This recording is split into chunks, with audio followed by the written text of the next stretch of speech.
Team बेटा एक topic हमारा रोम है जो चैप्टर नंबर 3 से है, और दूसरा जो हमारा टॉपिक है वो है मैग्नेटिक डिस्क, हार्ड डिस्क। ये चैप्टर नंबर 5 के दो टॉपिक्स हैं। पहला हम इसको स्टडी करते हैं ROM. ROM stands for random read only memory. ROM जो है वो रीड ओनली मेमोरी है। The instructions in ROM prepare the computer for use. जब हमारा कंप्यूटर मैन्युफैक्चरर्स बनाते हैं तो वो जो इंस्ट्रक्शंस आपने देखा होगा, जैसे कंप्यूटर का बटन आप ऑन करते हैं तो वो जो इंस्ट्रक्शंस गुजरती हैं दैट आर रोम इंस्ट्रक्शंस, जिनको हम बायोस भी कहते हैं। बेसिक इंस्ट्रक्शंस जो होती हैं वो रोम इंस्ट्रक्शंस होती हैं। वो मैन्युफैक्चरर्स लिखते हैं, वो हम लोग नहीं लिखते ना, उसमें किसी किस्म का कोई चेंज हो सकता है। वो मैन्युफैक्चर सिस्टम को प्रिपेयर करते हैं। रोम stands for read only memory. The instructions in ROM prepare the computer for use. These instructions can only be read but cannot be changed or deleted. हम उनको चेंज नहीं कर सकते, हम उसको डिलीट नहीं कर सकते. It is not possible to write new information or instructions into the ROM क्योंकि ये read only memory है. ROM stores data and instructions permanently. वो कह रहा है डाटा को वो जो है वो परमानेंटली स्टोर करता है। When the computer power is switched off, वो कहता है कि जब पावर जो है वो स्विच ऑफ हो जाती है, the instruction stored in ROM are not lost. जैसे रैम में होता है ना, जब लाइट ऑफ हो जाती है या पावर ऑफ हो जाती है तो रैम इंस्ट्रक्शंस जो हैं वो लॉस्ट हो जाती हैं, लेकिन रोम की इंस्ट्रक्शंस जो हैं वो लॉस्ट नहीं होती। That is why it is called non volatile memory. The information of ROM is stored by the manufacturer. वो कह रहा है इसको मैन्युफैक्चरर्स लिखते हैं। When the computer is switched on, the instructions in the ROM are automatically loaded into the memory of computer. ROM contains a small set of instruction called ROM BIOS. BIOS stand for basic input output system. These instructions tell the computer how to access hard disk, find operating system and load operating systems in RAM. यानी RAM के अंदर ये instructions और ये सारा कुछ जो है वो करने के लिए, एंटर करने के लिए। टाइप्स हैं हमारे पास तीन ROMs की। PROM है, EPROM है और EEPROM है। PROM stands for programmable read only memory. अब ये रोम की सारी टाइप शुरू में ब्लैंक होती हैं। इनके ऊपर स्पेशल डिवाइसेस की मदद से डाटा और इंस्ट्रक्शंस को जो है वो लिखा जा सकता है। It is typically use in electronic machines to store some information permanently. वो कह रहा है परमानेंटली डाटा को स्टोर करने के लिए इसमें जो है वो इंस्ट्रक्शंस लिखी जाती हैं। EPROM, erasable programmable read-only memory. The user can write data and programs on it using special devices. यानी ये भी शुरू में ब्लैंक होती है और इस पे भी जो है वो स्पेशल डिवाइसेस की मदद से डाटा लिखा जा सकता है और अरेज्ड भी किया जा सकता है। इसलिए ये erasable programmable written on it by rays using ultraviolet light. Ultraviolet light से एक दफ़ा हम इंस्ट्रक्शंस को अरेज करके दोबारा प्रोग्राम कर सकते हैं। The ROM then can be reprogrammed. EEPROM. EEPROM stands for electronically erasable programmable read-only memory.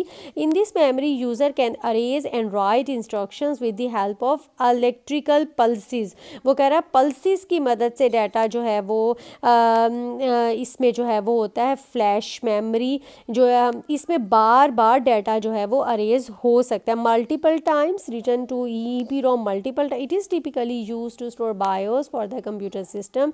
The contents of EEPROM can be updated without removing it from the circuit board. तो ये आपके पास तीसरी time है। Electronically erasable programmable read only memory. Electrical pulses की मदद से इसमें से डाटा को अरेज किया जा सकता है, बार बार प्रोग्राम किया जा सकता है। तो that is third type of Rome.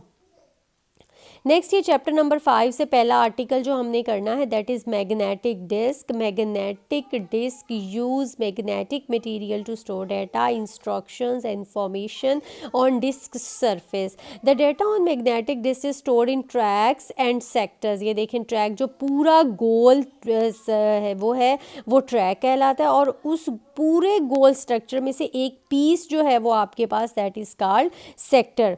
Track from circles on the surface of magnetic disk. Each track on the disk is divided into sectors. Each sector typically stores up to 512 bytes of data. Hard disk is the most widely used magnetic disk. Next article है हमारा hard disk. Hard disk is the most important article. इसको बहुत अच्छे तरीके से ध्यान से याद करना है, ये बहुत इंपॉर्टेंट अक्सर एग्जाम्स में भी आ जाता है. Hard disk is the primary storage device in a computer to store the programs and data permanently. RAM जो थी वो टेम्परेरीली डाटा को स्टोर करती थी. हार्ड डिस्क जो है वो डाटा को परमानेंटली स्टोर करती थी. Also known as hard disk drive और hard disk. Most personal computers have at least one hard disk drive. Some large scale computers contain hundreds of hard disks. The capacity of hard disk is 8 terabyte or more. मतलब ये permanently data को store करती है और personal computers में at least एक hard disk जो है वो लाजमी होती है.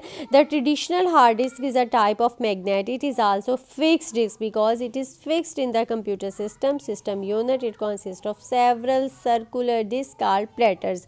अच्छा ये देखें, इसमें 3 यूज थे वो बताए हैं कि आपके पास पूरा जो है वो स्पिंडल है, सर्कल्स हैं, आर्म है, रीड राइट हेड है.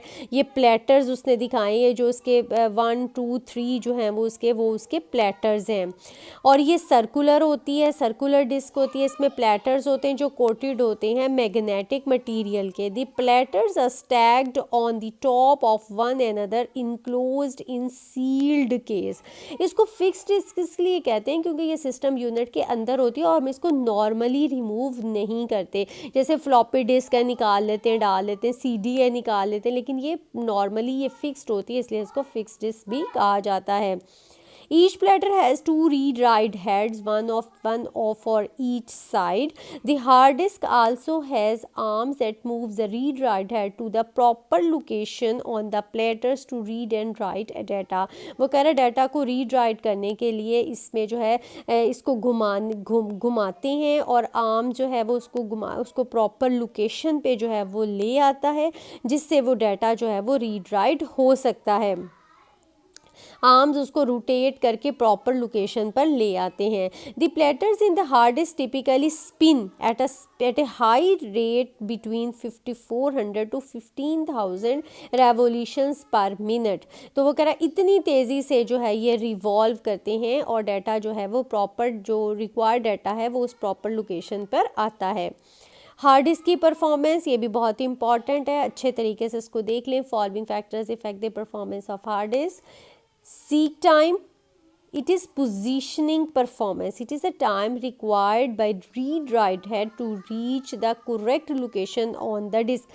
यानी जो डाटा हमने पढ़ना है उस लोकेशन पर आने के लिए वो रिक्वायर्ड टाइम उसको पोजीशनिंग परफॉर्मेंस भी कहते हैं. सीक होता है तलाश करना, सीक टाइम वो तलाश कर. It is often use with rotational speed to compare performance of hard disk. It is measured in milli seconds.